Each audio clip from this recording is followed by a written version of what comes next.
Jesus Christ, not so loud, everybody relax. I'm tired, I'm exhausted. I needed quiet. I needed quiet. I partied too hard last night. Partied way too hard. I'm not proud of it. I went so hard that I fucked around and caught a case of Coke Dick. Some of you familiar with Coke Dick. Cool. How long did it take you to get your dick out of the Coke bottle? Because I can only keep mine in for like 5 hours. It's my first time, okay? I'll get better. It even didn't feel good like at first, like they tell you it's going to. It's just uncomfortable the entire time. Happy Valentine's Day, Heavy Anchor. We having a good Valentine's Day? Yeah? No? Fucking, we're here. We're at a bar on a Friday night, so it's cool. I celebrate Valentine's Day a different way. I celebrated early. I celebrated last week by pissing my pants. I found out. I wasn't sure at first. You know, it was one of those things where you go out, you have a few with the boys, you know, and I got home, I assume, and I woke up the next morning, I had no pants on, I had no underwear on. So my first thought was, tight, had sex, you know? I'm an optimist, what do you want from me? So I texted my girlfriend, I was like, hey babe, missing you. How was that sex last night? And she replied, oh, you mean when you pissed your pants standing 10 feet outside your apartment? And I replied, yeah, that's exactly what I meant. How was it, you know? You can't back down. Did you dig that shit? Imagine that's how I talk to her, that'd be so weird. I went to a hockey game last week with this hair and this attitude, and they were not having it.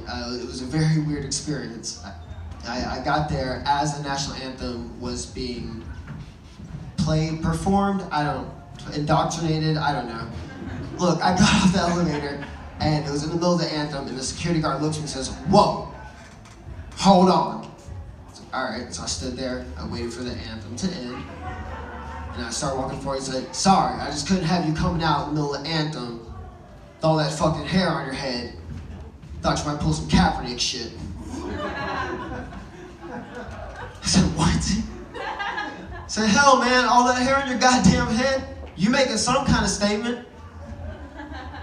I understand why he would think that, but I assure you, I don't make statements. I'm just too cheap for a haircut. That's all it's. I had SpaghettiOs for lunch every day this week, and I was excited about it. I don't get to make statements, you know? But he's not the first person to discriminate against me like that. It's an epidemic in this country. I don't know if you've heard about it. I went to Starbucks a couple weeks ago, and I'm used to them messing up my name. You know, my name's Sam Lyons. I'm used to them fucking up with like Sam Lowndes or Psalm Loins, something like that, but I got my order that day, and for the name it just said, uninspired Barack Obama. Yeah.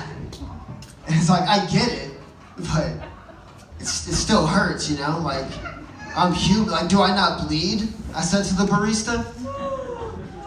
And she said, shut up, nerd, where's my tip? And I tipped her, because I support the working class. I didn't like that name because it brought back bad memories of high school. Because that was the nickname I had in high school, too, was Uninspired Barack Obama. They did not like me in high school. They were not fans. But I decided to try to make the best out of it. I wanted to make lemonade out of the lemons. And I decided to run for class president under the motto, Uninspired Barack Obama. I was like, this will get him going. This will show him who's who. And then I lost the election. Yeah. It was sad for a couple of reasons. They stopped calling me Uninspired Barack Obama after that. They started calling me Uninspired Jesse Jackson. So it wasn't better, but different, you know? And it hurt. It hurt for a couple reasons, losing that election. First off, I was the only person running that year.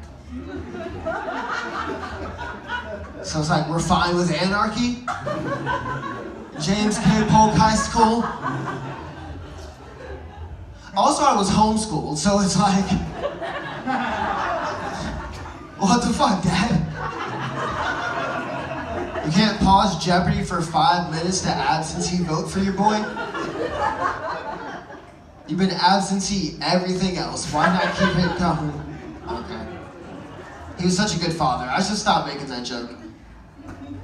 Except I shouldn't, because if you think about it, that means he was the one calling me uninspired Jesse Jackson. So like, fuck him a little bit, you know? He was a Republican, so I knew it was an insult. It's bullying and child abuse all in one. Proactive. My dad was like the black Republican. Like the one that you all know. You fucking know who I'm talking about. Like if you Google the phrase black Republican, hear me out. The first result is a link to the song Black Republican by Jay-Z and Nas. It's banger. Second result is a link to my dad's obituary. Alright. You know. He protest voted for Gary Johnson, so he probably had it coming. Alright, not laughing's not gonna bring him back, so let's get over that hill.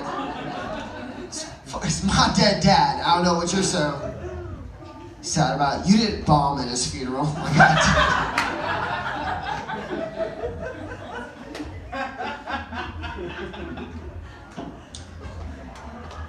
My friend got me with a prank the other day, and I'm embarrassed because it's an old prank. I should have been expecting it. You may be aware of it. He walks up to me and says, "Hey, Sam, you're looking pretty hungry. Would you like a Hertz donut?" It's like, yeah, I'm actually starving. I love one. He punched me in the arm and said, "Hertz, donut." I was so embarrassed, but I got him back. I did. Nailed him. Came to him the next day. I said, "Hey, man, you've been walking a lot lately. Can I interest you in a Hertz car rental?" He said, "Yeah, I love one. Thank you so much." So I ran him over with a 2007 Subaru. Hertz car rental, you know? Then I charged him $100 because it smelled like cigarettes in the car. He said, "Why am I getting charged? You rented that car and ran me over." And I pulled out a contract and said, "How'd your signature go on this rental agreement?" Then I hired O.J. Simpson as my spokesperson. I don't know that Nicole was my fault. I just know something happened that night. That's all we know. All right. A lot of Enterprise stands in here, I see. That's cool. That's cool. I'll fuck with you. I went on one of those internet deep dives the other day. You know, when you hop online real quick and you just need like an easy recipe for lasagna, and then 2 hours later you're reciting all the names of King Henry's wives, you know? Usually a big waste of time, but sometimes you learn something really interesting. This might blow your minds. Stop me if you've heard this. Did you guys know that Normandy Beach, not just a beautiful spring break destination for the family, it was a battle. Like a pretty important, like they don't talk about it in homeschool, but they talk about it in other schools.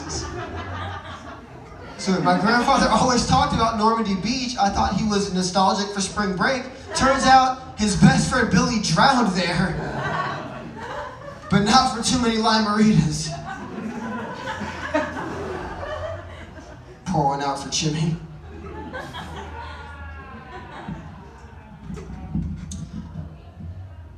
If we found Waldo at this point,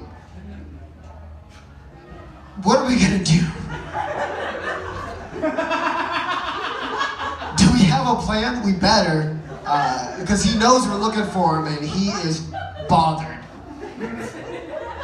If we don't have a plan, maybe we should redirect that energy, all right? Spend a little less time looking for Waldo.